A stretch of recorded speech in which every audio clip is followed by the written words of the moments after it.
Time now for the morning rush. School districts across the state are bracing for an influx in kindergartners. The state's PED says new data shows during the pandemic there was a 12% decrease in the number of kindergartners enrolled across the board in public schools. APS says they saw a 17% decrease, so students will likely return along with the next kindergarten class. This morning, Los Alamos will continue working to protect the wildlands around its campus from fires. The lab works with the fire department to develop response plans if the flames threaten the lab. The lab also maintains the roads and the evacuation routes. As the man accused of killing a local priest during a night of street racing awaits his day in court, at least 3 witnesses told BCSO deputies the driver of the white Ford F-150 was speeding that night. One witness stated the truck was going possibly at least 80 miles per hour when hitting Father Golden's black Hyundai, killing him. Erica. Here's a look at the commute forecast this morning. Temperatures in the low to mid 70s through 9 a.m., then quickly warming into the 80s by 10. We do have a good amount of haze out there this morning, so avoid strenuous activities because of that poor air quality. A new campaign in Bernalillo County is making its way into billboards, which hopes to make people think twice about where they're dumping their trash. The I Have Trash campaign is meant to raise awareness about the effects of illegal dumping. The county says agencies clean up tons of junk from public spaces every single year. A veterans group is offering a $700 reward for the return of a Civil War era cannon. American Legion Post 22 in Estancia says it was stolen right from outside the post over the weekend. The group does not believe metal thieves are to blame for this because other metal was left untouched. Mayor Nathan Dial and 40 other group members are heartbroken and they hope that thieves will return it. For details, go to our website, KRQE.com. This morning, the spot left vacant by newly elected U.S. Congresswoman Melanie Stansberry is filled. Pamela Herndon will now represent District 28 in Northeast Albuquerque. This after a unanimous decision by county commissioners. She's held state posts, including general counsel and deputy cabinet secretary. There are still 5 more chances to win $250,000 in the state's Vax to the Max. The state announcing the winners from last week, including 23-year-old Taylor Brooke Provencio from Doña Ana County. The other winners are Ruth Malstrup, Philip Perez, and Linda Topkin. A popular uptown restaurant is closing its doors, but loyal customers will still be able to get their fix. After nearly 30 years, the GARDUNOS at WINROCK will serve its last plate of New Mexico fare on Saturday, July 3rd. The restaurant's other 2 locations at Hotel Albuquerque and at Cottonwood will stay open. Erica. Here's a look at the Metro Threat Index. It's moderate today for the smoky conditions this morning. Hot temperatures in the 90s this afternoon and some thunderstorm wind gusts by the evening.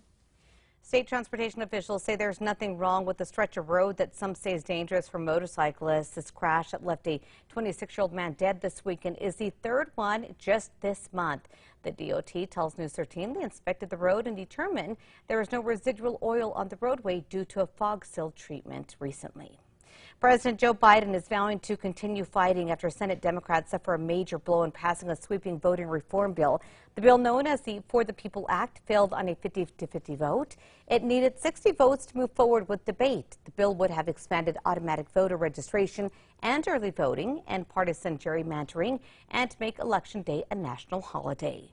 Deliberations will continue this morning in the trial of Leland Huss, the man accused of raping and strangling 6-year-old Ariana Romeo. It happened in Rio Rancho back in 2018. The defense argues there's not enough evidence to convict him, but prosecutors are pointing to his DNA found on the victim. If convicted, Huss faces up to life in prison. On the maps, and here's a look at the traffic.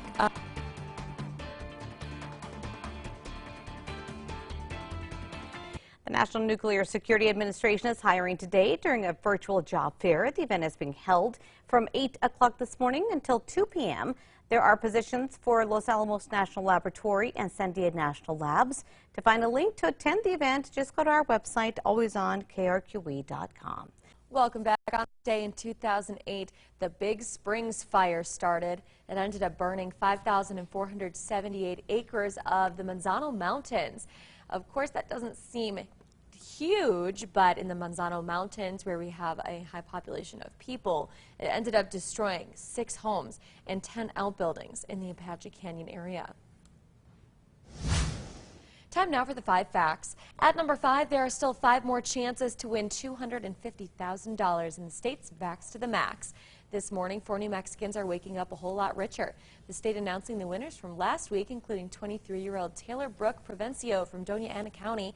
And the other winners are Ruth Mailstrup, Philip Perez, and Linda Topkin. The 4 vaccinated New Mexicans had their names drawn in the first round of the state's incentive sweepstakes. Number 4 now, a veterans group is offering a $700 reward for the return of a Civil War era cannon. American Legion Post 22 in Estancia says it was stolen from outside the post over the weekend. The group does not believe metal thieves are to blame for this because other metal was left untouched. Mayor Nathan Dial and the 40 other group members are heartbroken and hopeful the thieves will return it. For details, go to our website, KRQE.com. And to number 3, we do have red flag warnings with high fire danger in southwest Colorado today. We'll see low relative humidity and a breeze combined with thunderstorms, which could produce some lightning causing wildfires, so be on the lookout. Number 2, we're still over a month away from school starting, and already districts are preparing for a surge in kindergartners. The state's public education department says new data shows during the pandemic, New Mexico saw a 12% decrease in the number of kindergartners enrolled in public schools. APS reported their drop was 17%. Now districts are bracing for those students to come back with the next kindergarten class. On to number 1 now, as the man accused of killing a local priest during a night of street racing awaits his day in court. Newly released video shows what deputies saw when they arrived on scene. In the lapel video, at least 3 witnesses told BCSO deputies that the driver of the white F-150 was speeding when witnessing they believe the suspect, Manuel Soria, was going at least 80 miles per hour that night.